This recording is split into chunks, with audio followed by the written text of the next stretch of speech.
Topping every baseball game with unmatched moves in 2014, the Jackie Robinson West Little League team rose to an incredibly shocking fame, only to have it all stripped away in the blink of an eye.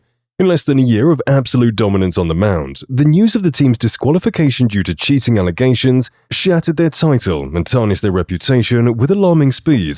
But what exactly happened to the team's downfall, and how did the Little League uncover the truth? Stay tuned as we delve into the unraveling of the Jackie Robinson West Little League team story. Making history as the first all-black Little League team to reach the Little League World Series games and win the United States Championship in 2014, Jackie Robinson defied all odds despite the team's background. Unlike most Little League teams arising from affluent neighborhoods, JRW, as the team was called, was based in some of the most violent areas of Chicago, garnering them much attention and affection that they not only became the most-watched Little League team, but also the most loved.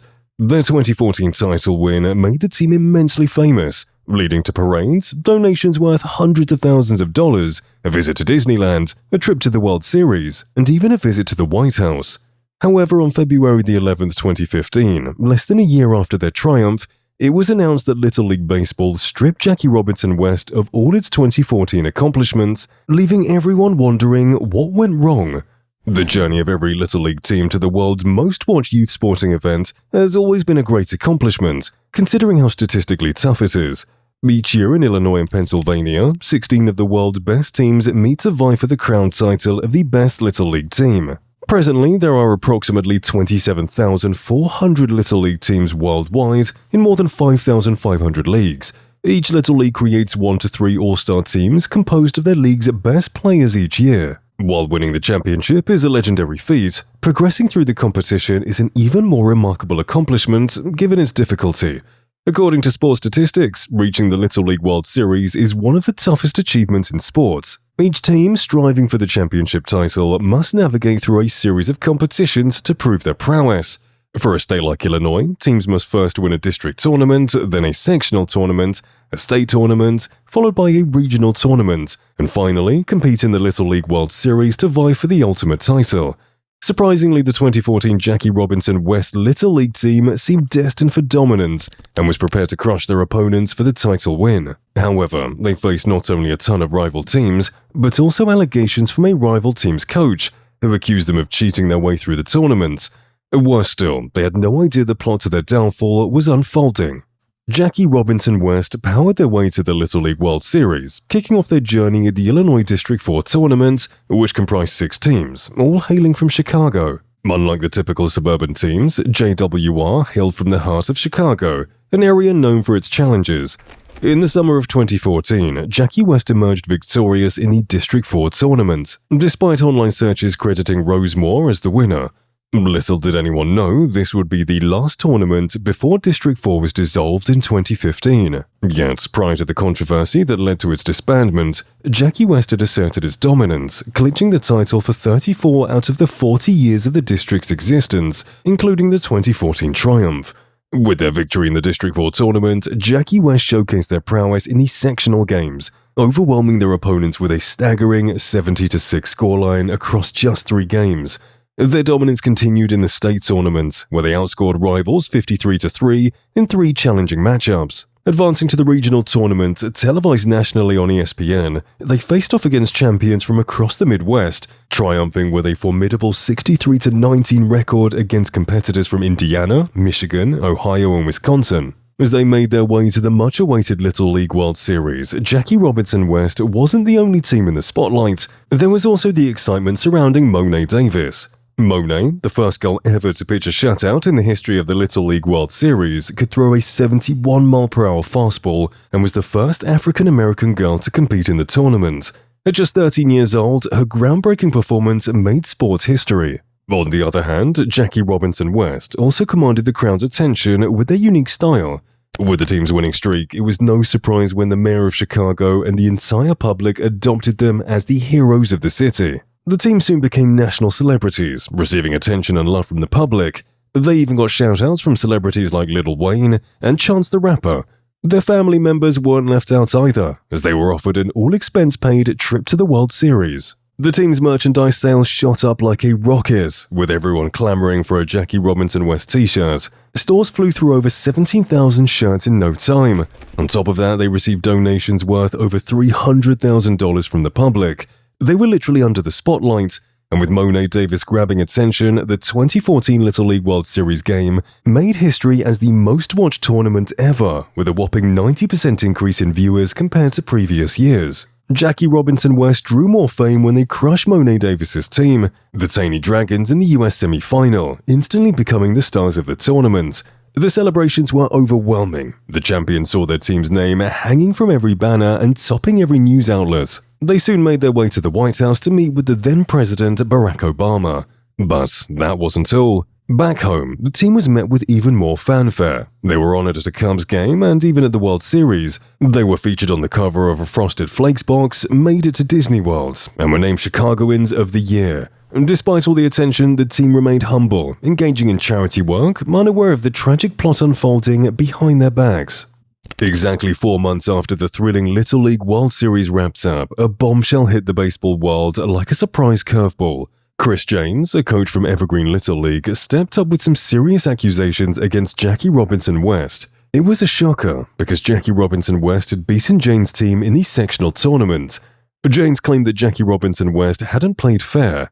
In Little League, teams are supposed to stick to players who live in their designated area, but Janes alleged that Jackie Robinson West had recruited players from outside their suburbs, breaking the rules to stack their team and win games. This revelation caused quite a stir in Chicago when it came to light that Jackie Robinson West, the celebrated Little League team, might have cheated. Officials rushed to defend the team, insisting they've been vetted like any other team. But Chris Janes, the whistleblower, had solid evidence and wasn't backing down. Owing to Jackie Robinson's incredible performance, everyone came out to celebrate them, inadvertently raising suspicions as not all of their team members were living in the district. Some of these congratulatory messages further raised doubts and prompted a closer examination of Chris Janes's claims. Yet, Little League declared the case closed only a few weeks later, stating that Jackie Robinson West had expanded his boundaries with the approval of surrounding teams before the 2014 season, thus making the players eligible.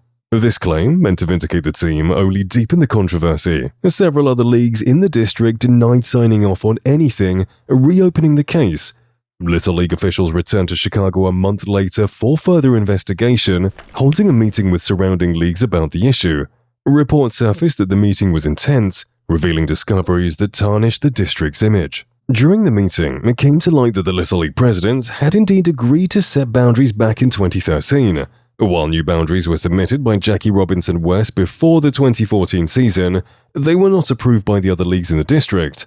Why? Well, turns out they were trying to stretch their territory into neighboring little leagues without asking nicely first. And guess who was the mastermind behind this boundary-busting plan? None other than District Administrator Michael Kelly. He had close ties with Jackie Robinson and had coached the team for 25 years, setting the new boundaries without a single nod of approval. And on February the 11th, 2015, Little League stripped the Jackie Robinson West team of all their accomplishments, including their title. Michael Kelly was also banned from serving as the district's administrator for District 4, the coach was suspended, and the team was barred from participating in Little League competition until Little League then-president Bill Haley stepped down. It was clear that the adults had cheated their way to the championship, but it was the innocent children on the team who bore the brunt of the consequences, stripped of their hard-earned achievements. The fallout from the scandal was like a baseball game turned chaotic. Lawsuits were flying left and right, accusations were swirling like dust on the diamond, and even death threats were thrown into the mix, showing just how seriously people took the whole situation. But not everyone saw it the same way. Some said it was all about racism, while others doubted the credibility of the Little League itself. Jackie Robinson West, the team at the center of it all, had some tough questions for the league. They wanted to know why the league didn't act sooner, especially since they had already submitted all their info before the summer. And why did the league close the case not once, but twice, without explaining anything new they'd found? Adding to the drama was the coach of Evergreen Little League, Chris Janes. He didn't speak out against Jackie Robinson West until after they played in the World Series, even though they'd met before. Then things got even messier when Chris got arrested for trying to start a fight with his neighbor's husband. He was charged by Evergreen Park Police with disorderly conduct, assault, and public intoxication. He also claimed he got death threats during the investigation, and even sued the Little League for publicly stating the case was closed after he went public about his suspicion. Jackie Robinson West wasn't going to take things lying down. They decided to sue the Little League, demanding answers for why they were being punished. They even started a fundraising page to cover their legal fees, hoping to get $100,000. But things didn't go as planned. They only managed to get 4 donations, totaling $90. It was a really tough time for this winning team. As more information came out, it was revealed that Jackie Robinson West had sent in altered maps to make it seem like their players were within the boundaries during the World Series games. And shockingly, only 5 out of the 13 players on the team were actually eligible. Following the league's response, Jackie Robinson West filed a petition to withdraw its lawsuit. An Action Little League spokesman, Brian McClintock, said, "Speaks for itself."